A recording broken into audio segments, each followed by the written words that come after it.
What if Anakin and Padme adopted Boba Fett? Our story begins during the end of Attack of the Clones. Young Boba Fett watches from the stands of the Geonosis arena as his father fights multiple Jedi at once. The clone with uninterrupted aging notes a particular Jedi wearing cream-colored robes. He watches Jango fire upon him as his shots were deflected as the Jedi advanced with high speeds. Boba felt his chest contract as his father sent one final flurry of blaster bolts, but the amethyst wielder flourished his lightsaber and removed Jango's head from his shoulders. It was done. Jango Fett was dead. Boba watched his entire world collapse in the space of seconds. Tears flooded his face as he looked at his lifeless father on the ground. What was he gonna do? Now he was all alone. Time passes and the battle on Geonosis continues. Anakin couldn't help but notice the young boy standing alone in the arena stands. This was no place for a kid, Anakin thought to himself. Like Coleman Traber, Anakin leaped up the stadium and landed next to the young kid, who gasped in surprise. Anakin could tell he'd been crying, and when he asked the boy what was wrong, Boba replied that his father was dead. He pointed back to the battle, to which Anakin saw that he meant Jango Fett.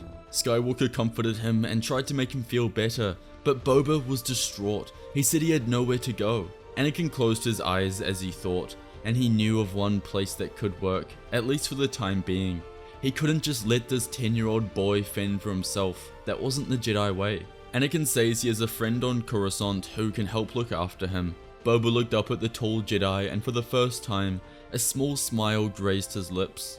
Anakin says he has to rejoin the battle, but will look for him when it's done. And so the story follows suit, and although Anakin loses his hand to Dooku, the Chosen One refused to go home until he found Boba again. He goes back to the Colosseum where he finds him standing over his father's body, with tears flooding his face. Placing a hand on his shoulder, Anakin tells the clone it's time to go, and they leave, ready to begin their new lives. They arrive on Coruscant hours later and travel to 500 Republica where Padme was waiting after she too had returned from Geonosis.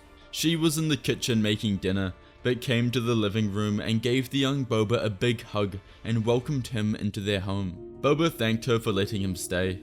She could tell he was nervous, but tried to keep everything light-hearted and casual. Padme was perfect in the situation.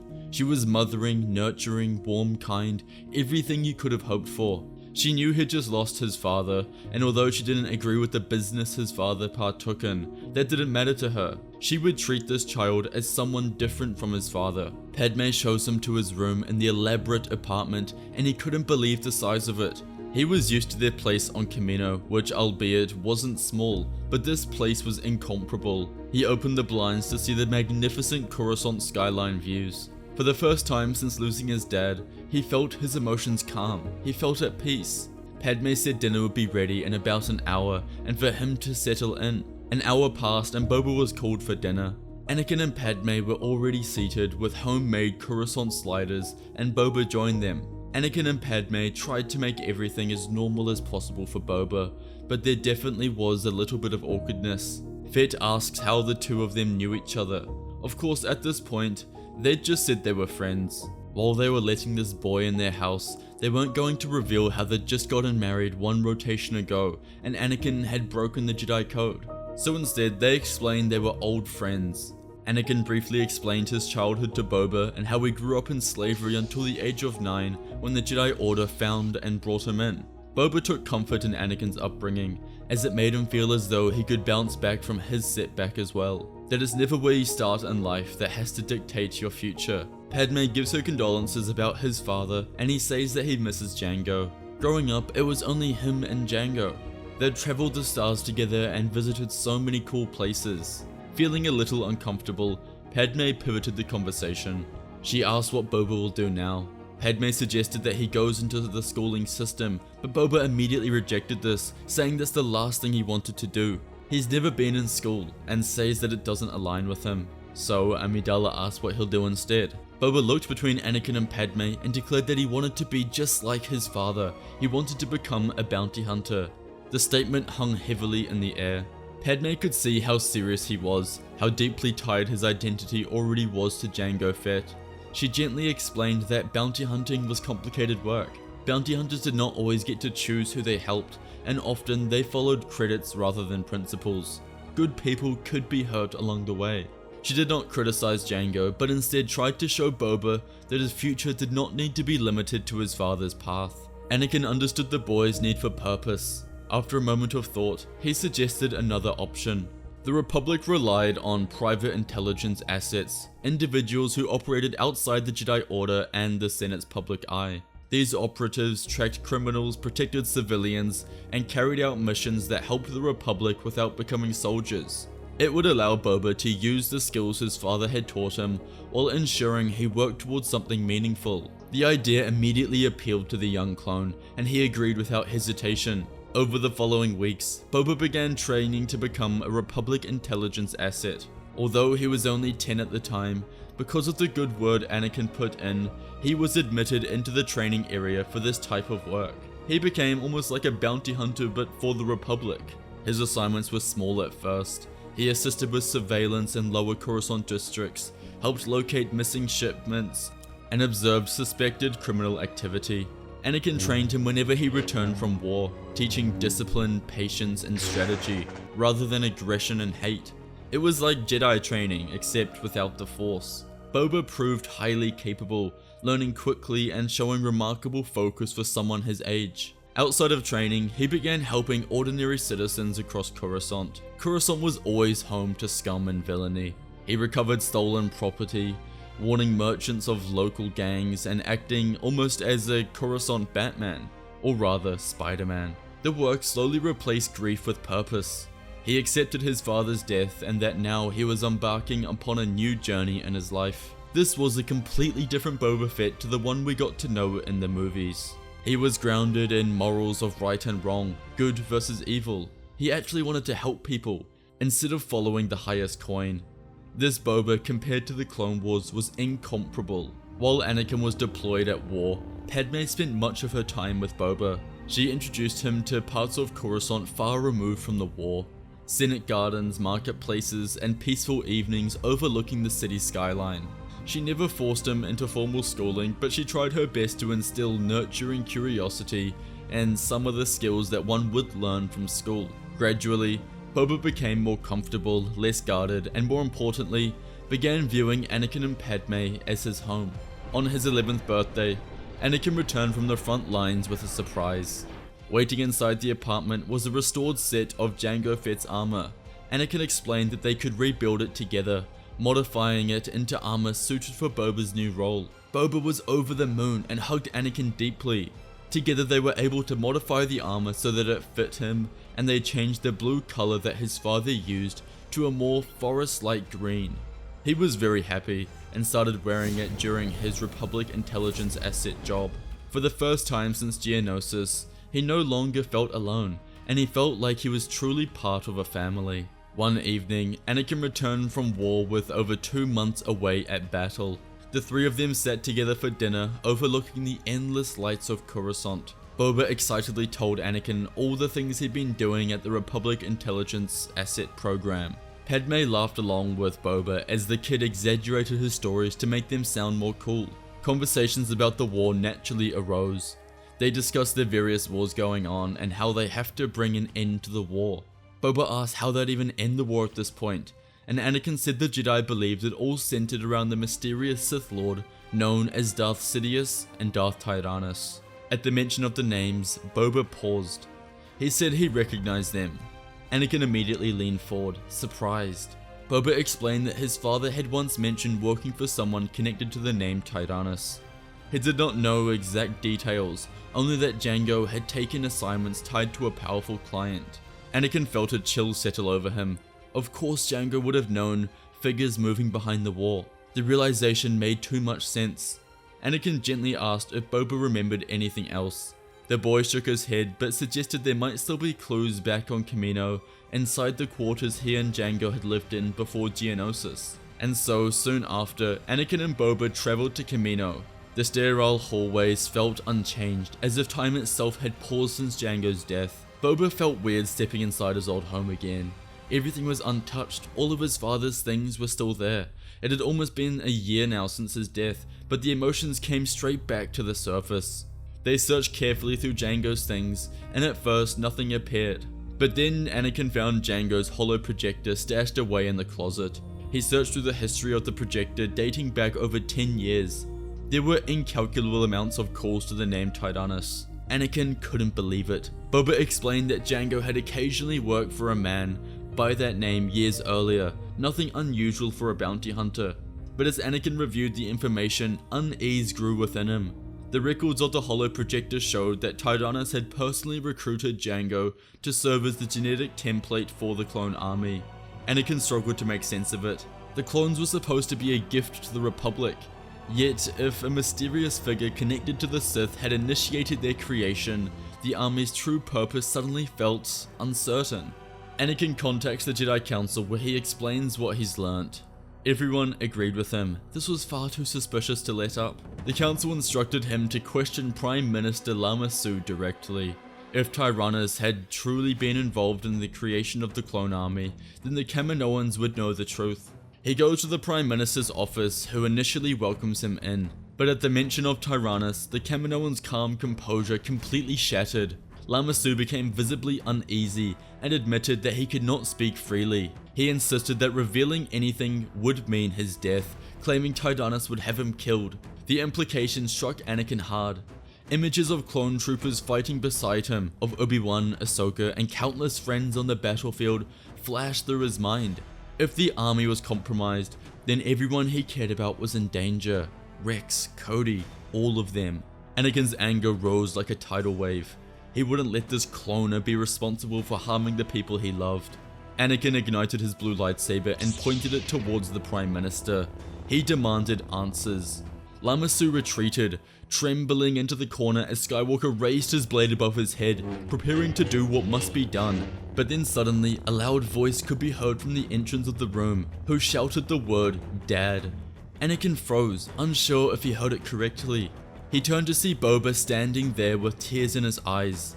Anakin's anger drained as he deactivated his lightsaber. Regaining control, Anakin placed Lama Su under escort and prepared to bring him to Coruscant. In Anakin's mind, he couldn't believe what he just heard. Boba called him Dad.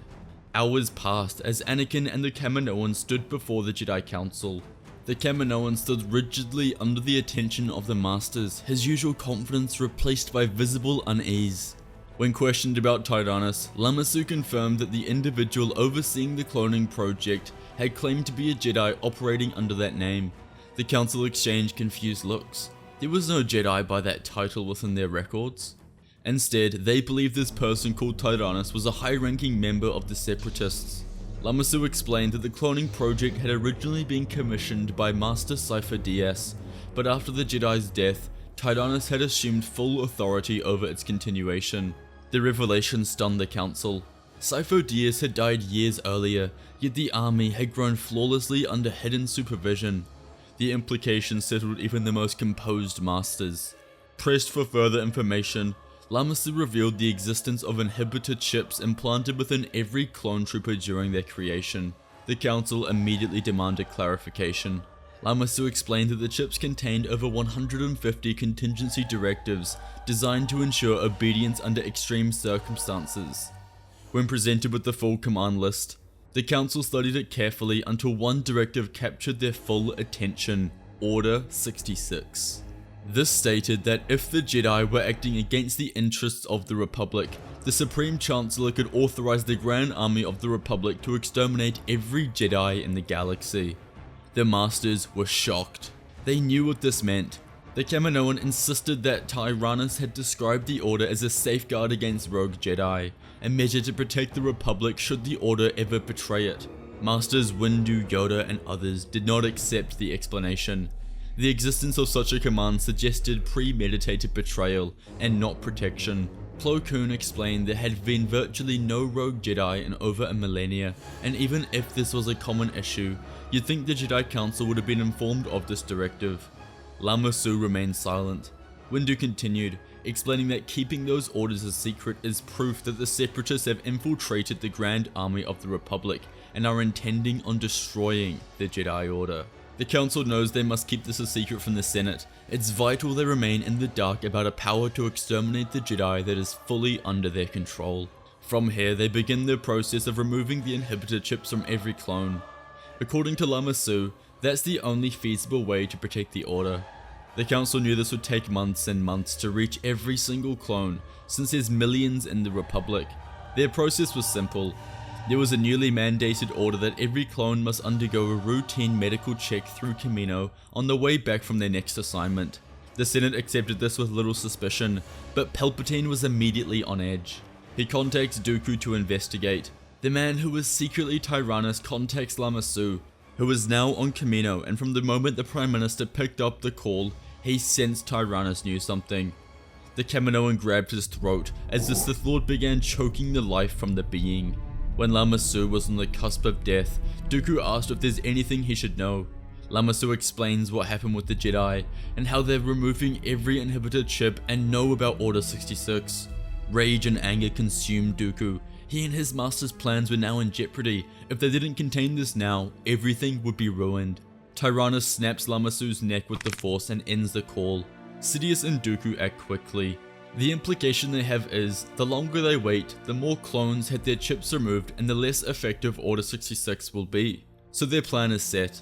They gather the largest Separatist fleet full of dozens of Providence-class dreadnought carriers and thousands of droid units, and they enter the Kaminoan atmosphere above Tipoca City as they begin their assault.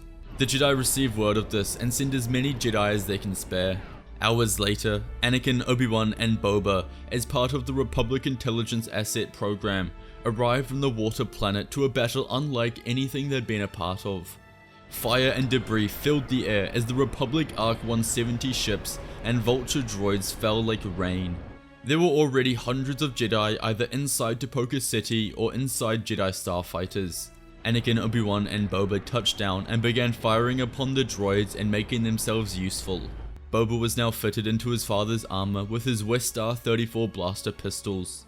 Dooku was on the other side of the city, leading the attack against the inhibitor chip removal area, where he encountered Mace Windu and Plo Koon and was engaged in a lightsaber battle.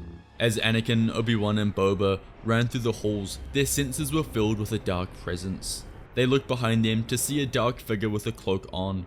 He ignited his red lightsaber and introduced himself as Darth Sidious. Kenobi said that he's the one behind the war, and Sidious cackled, saying he has no idea how deep this war goes. Anakin says he'll pay for all the Jedi he's killed today, but the Dark Lord dismisses this and leaps forward. Anakin and Obi-Wan fought together with perfect coordination while Boba kept his distance, firing precise shots from the flank, forcing Sidious to divide his attention. The Sith moved like a shadow, deflecting blaster bolts and striking with terrifying speed. When he found an opening, Sidious sent a violent surge of Sith lightning that hit Anakin and sent him flying backwards. Sidious then turned his full attention to Obi-Wan. The exchange was brief and brutal, but Obi-Wan was no match for the immense power of Sidious. The Jedi tried to rely on Form 3, but Sidious seamlessly moved through all 7 forms of lightsaber combat until he found a way through the Negotiator's defenses and drove his blade through the Jedi Master's chest. Obi-Wan fell lifelessly to the floor. Anakin's scream echoed through the rain. Grief instantly turned into fury. He charged, striking harder than ever before, letting his rage consume him. But Sidious simply pushed him back with the Force and turned his attention to Boba, lifting him into the air. The young boy grabbed his throat as he felt his windpipe shut. Suspended helplessly, the boy cried out for Anakin, screaming for his dad to help him. Sidious mocked the bond, amused by the attachment. The Sith raised his blade to strike, but Anakin summoned his lightsaber through the air, intercepting the killing blow. Rising again, consumed by rage and love in equal measure, Anakin pointed his blade at Sidious and told him to never go near his son again. Anakin unleashed power unlike anything before, swinging with everything he had. For once, Sidious faltered as the Chosen One tapped into his full potential and used his power like he never had before. Anakin disarmed him and drove his blade through the Sith Lord, ending Darth Sidious once and for all. Anakin rushes over to his son, who is shaken but alive. They both look over at Obi-Wan's lifeless body in sadness. The battle for Kamino tilted in the Republic's favor as more and more reinforcements arrived and the Separatist army was completely obliterated. Dooku lost his fight to Mace Windu and Plo Koon, and the Grand Army of the Republic reigned supreme. With Dooku and Sidious dead and the Separatist fleet completely destroyed, the Republic won the Clone Wars. Sidious was revealed as Chancellor Palpatine, and the shocked Republic began the slow process of rebuilding under the new Supreme Chancellor, Mon Mothma. Back on Coruscant, Anakin and Padme sat with Boba as they celebrated their victory in the war, but also remembered Obi-Wan. Anakin and Padme looked at each other and decided it was finally time to reveal the truth. They told Boba that they weren't just friends. They were married and had kept their relationship hidden so Anakin could continue being a Jedi. Boba says he wasn't overly shocked and had sort of figured it out that at least they had some sort of feelings for each other. Everyone laughed and Padme explained how she was pregnant and that their family was about to grow even larger. For Boba, who had once stood alone in the Geonosis arena with nothing left, this meant everything to him. Soon after, Anakin and Padme presented him with official adoption papers, which he signed and legally became their son. He was no longer a child lost of war. Boba Fett had become part of the Skywalker family forever. Thanks for watching everyone, I hope you enjoyed the video. For the entire month of May, we are giving away a free The Chosen One Deluxe with all orders over $299. Please consider leaving a like, subscribing, and commenting your ideas below, and I'll see you all next time.